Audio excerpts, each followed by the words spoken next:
In this video, I am going to explain why large intestine can create low back pain, hip pain, and knee pain. Particularly, I want to focus on two parts of large intestine. One part is this one. This part is cecum. This is cecum. This part is sigmoid colon.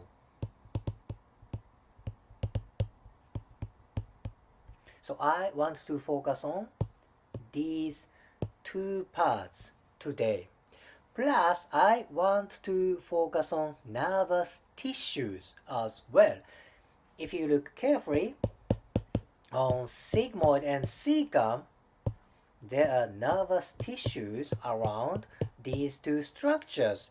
That means when either cecum or sigmoid get tight, that can affect related nervous tissues. So I would like to focus on nervous tissues today. Then if you understand what kind of relationship there is, you can suggest where you can have pain.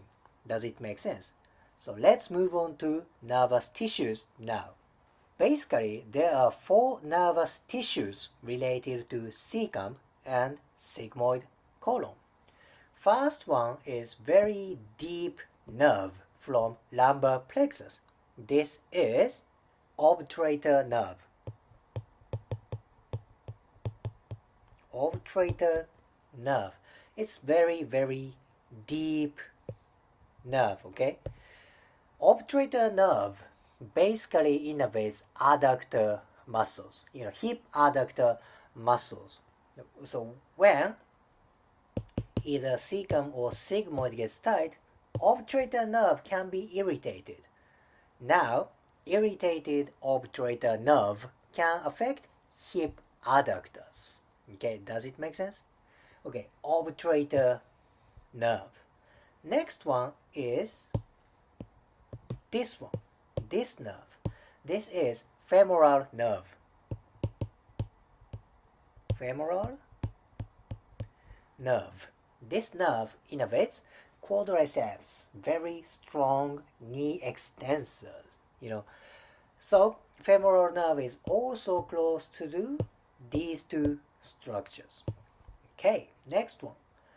That is kind of a sensory nerve for thigh. This is lateral femoral cutaneous. Lateral femoral cutaneous.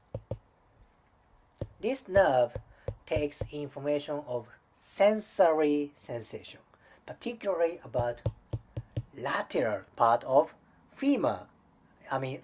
That is why this is lateral femoral cutaneous. Okay. Last one is also sensory nerve. It's going like this. This is genitofemoral nerve.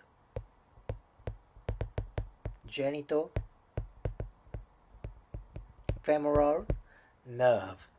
This nerve innervates sensory sensation around genital area and femoral area. Simple enough, right? So, cecum and sigmoid colon have relationship with these four nervous tissues. In my personal opinion, I focus on obturator nerve and femoral nerve for pelvic pain, knee pain, and low back pain. Here is why. Okay, obturator nerve and femoral nerve innervates hip joint and they are close to knee joint. So, obturator nerve is close to inside part of hip joint and inside part of knee. Inside hip and knee. Plus that innervates hip adductors, right?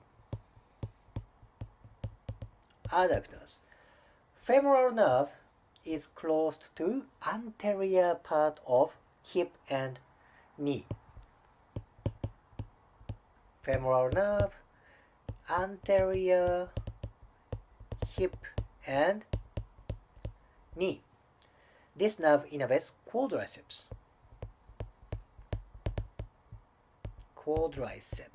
So if one of these nerves get tight because of tightness of large intestine, now that can affect muscles and sensory system of joint. Does it make sense? So obturator nerve is important for inside part of lower extremity. Femoral nerve is important for anterior part of lower extremities. And look at that. They are very close to large intestines, right? And cecum is on right side. Sigmoid colon is on left side. So tendency is when cecum gets dysfunction, that most likely affects right side of nervous tissues. Does it make sense? When sigmoid gets dysfunction, that most likely affects nervous tissues on left side because sigmoid is literally on left side. Cecum is literally on right side. Okay, this is very important connection. Anyway, obturator nerve and femoral nerve. Plus, these nerves, including lateral femoral cutaneous and genital femoral, they are from lumbar spines. Let's say one nerve gets dysfunction at level of cecum. That can affect movement or pain of lumbar spines because they are all from lumbar spines. This is why cecum and sigmoid are very important for core and lower extremity. Now let's move on to next part. Next part is relationship among cecum, sigmoid, and muscles. Okay, imagine this is cecum. This is sigmoid colon. Do you remember? Cecum is on right side. Sigmoid is on left side. They are both close to deep hip muscles. What are they? They are them, okay? This is psoas and iliacus. Psoas and iliacus. Psoas and iliacus. When cecum gets tight, that affects right side of psoas and iliacus. It's clear. When sigmoid gets dysfunction, that affects left side of psoas and iliacus. Cecum, sigmoid, and psoas and iliacus, they are very, very close. In my experience, let's say when sigmoid gets tight, that most likely affects psoas and iliacus. That can lead to tight hip movement. I think this is very common. So if people have either constipation or diarrhea or other kind of large intestine disease, maybe their hip movement is tight. That can be tight because of this connection, or maybe because of nervous tissue connection. That is why focusing on internal organ is very important to see a new idea of tight joint and muscle dysfunction. If you liked today's video, please hit the like button, comment and subscribe. See you next video.